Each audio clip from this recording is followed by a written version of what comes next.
Hello guys, back to Benny blog. আপনারা কেমন আছেন? আশা করি আপনারা খুব ভালো আছেন, আমিও ভালো আছি। এখন সন্ধ্যেবেলায় 5:30 বাজবে, 6:45। এখন আমার বউ ধূপ জ্বালাবে, সন্ধে দিচ্ছে দোকানে। রাস্তাঘাটের অবস্থা খুব খারাপ, কারণ কি রাস্তায় এখন কাজ চলছে, তার জন্য খুব রাস্তাঘাটের অবস্থা খারাপ, খুব ধুলো উঠছে। সেই জন্য বাজারে খুব অবস্থা খারাপ। আমি সেরকম মালও তুলি নেই, অল্প মাল আছে আমার দোকানে।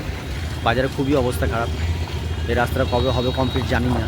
এখন কাটিং ফুটিং সব রেডি হয়েছে আজকে, কাল থেকে হয়তো কাজ হতে পারে বা নাও হতে পারে। আপনার সঙ্গে থাকুন, পুরো ভিডিওটা দেখুন, খুবই ভালো লাগবে। ভালো লাগলে লাইক কমেন্ট শেয়ার করবেন। আমি একটু কালেকশানে যাব, কেন কি আমি একটু রাজারাপ্পা বাস করেছি, পিকনিকে বাস, তার জন্য আমি একটু কালেকশানে যাব। দেখা যাক কে কী পয়সা দেয় না দেয়।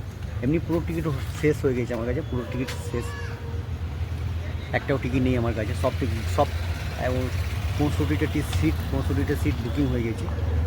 তা পয়সা সব জনের পয়সা অ্যাডভান্স করেনি, কিছু কিছু জনের পয়সা অ্যাডভান্স করেছে, অর্ধেক এখনও বাকি আছে পয়সা অ্যাডভান্স করার জন্য। তার জন্য আমি একটু কালেকশানে যাব।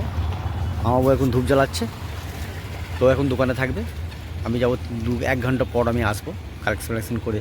আপনার সঙ্গে থাকবেন, পুরো ভিডিও দেখবেন। ভালো লাগলে লাইক কমেন্ট শেয়ার করবেন।